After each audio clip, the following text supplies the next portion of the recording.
On the palette we've got Hooker's Green, Titanium White, Naples Yellow, Viridian Hue and Light Green. And we're just going to mix up a colour that's a little bit lighter than we've got here, just to bring out the highlights on the trees. So I'm going to start with a bit of the Hooker's Green,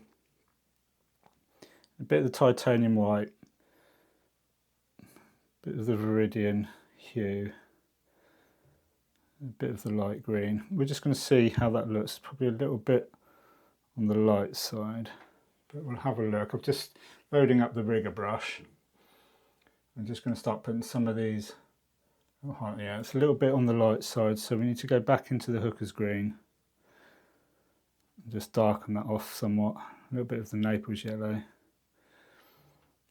A lot of this is just playing around with your tones and your hues and saturations of colours, just to get them right. But don't be afraid of offering them up to the canvas. You can always wipe them out with your finger like that, and just start again if it's too light. But you want to get used to just testing these colours, just so that you get the right hues. Again, that's probably a little bit on the light side. So what we're going to do is just going to darken it off with a bit of burnt umber and a little bit of cobalt violet. So one of the tricks to oil painting is knowing which colours. Most people would probably reach instinctively for blacks to start darkening colours, but although I do add blacks to my colours quite often, I do like to add the violets, the browns and the blues, just to keep a little bit more richness in. So I'm just mixing that back into the Hooker's Green. Again, we'll just offer it up and see what it looks like. So what that does is that mutes the colour down. So that takes some of the saturation down. So because we're in the mid-ground here, we're not going to have the really highly saturated colours, and obviously there's a lot of shade in here because that's that big dark cloud. So you don't want to be oversaturating your colours in the mid-ground. So it's about getting that contrast between your foregrounds, your mid-grounds and your backgrounds. And the backgrounds are going to be even less saturated.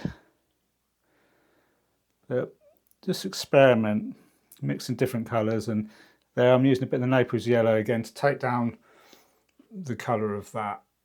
So you don't always have to add Titanium White, it just depends on what you're doing.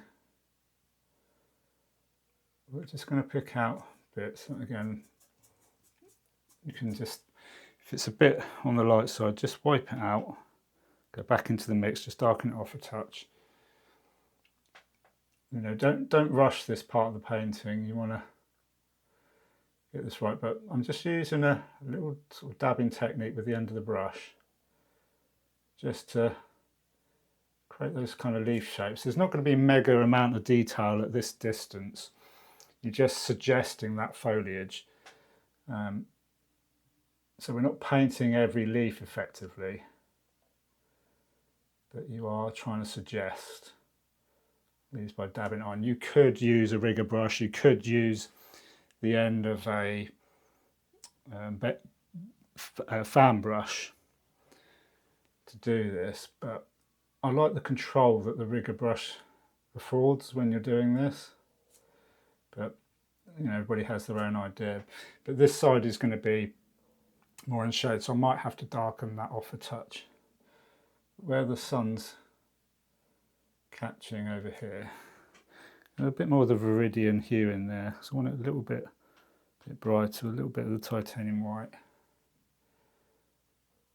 Again, just referring to the photo. So adding that Viridian Hue kind of adds a bit more of a bluey tone to the greens. Just kind of what you want to be doing when you're in more of a shaded kind of situation. As the shade's going to be more bluey on the blue side of the spectrum.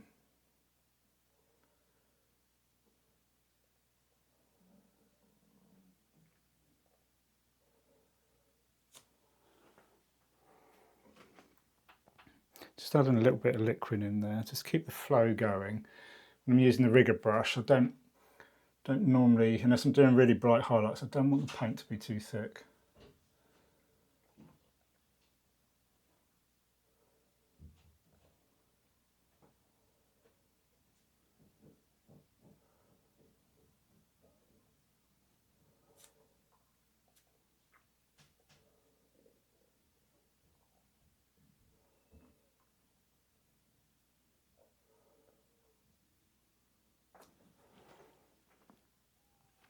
So as it goes round behind the island there, you just want to darken that off. Take down the saturation, put a bit more blue in there, and I might put some French ultramarine on the palette in a minute, see how it looks. So you want to be always thinking about your colours and your saturations, and whether your colours need to be more on the blue side or on the cool side or more on the warmer side. A lot of that will be to do with your distance that the object you're painting is at.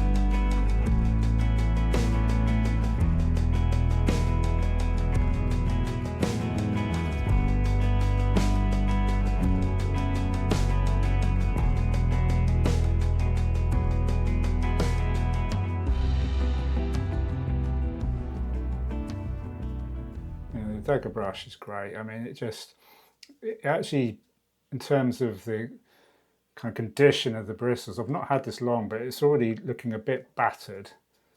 But that actually adds to its use really and its productivity, you know, in terms of the mark making. And you know, just I've said, I think in one of my first lessons on this channel, that never throw away brushes that are a bit battered, maybe have a bit of paint stuck on them, that kind of thing. You can always find a use for them, you know, particularly with doing textures and things like that. So although you want the best quality brushes you can buy, if you do end up with brushes that are a bit kind of broken and battered and tattered, don't throw them away. You will find a use for them. Really worthwhile keeping hold of them.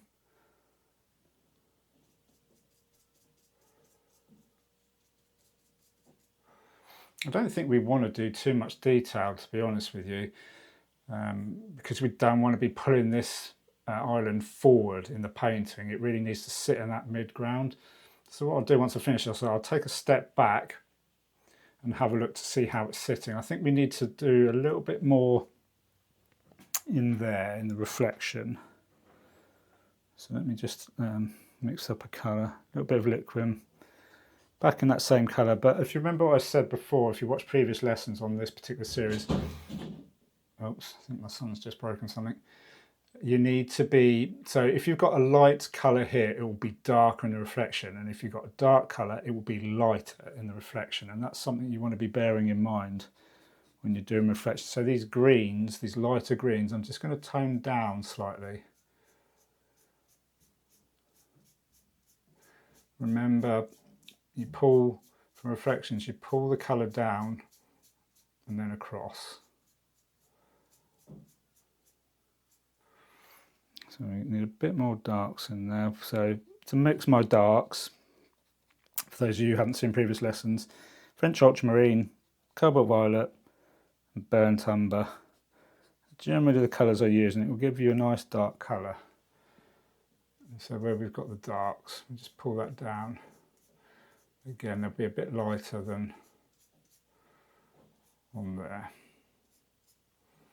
We can get a couple of other sort of little slightly lighter colours in there. So just a bit of the Naples yellow and a bit of the light green. Just little areas, and I'm going to use the blending brush in a minute. I'll show you to blend this in. Just put a couple of, because you don't want it to be too flat. So just mix up a few different variations of the green. And then we get the big blending brush, which is completely dry. This is my weasel hairbrush. It's a size 11. And so we're going to bring the paint down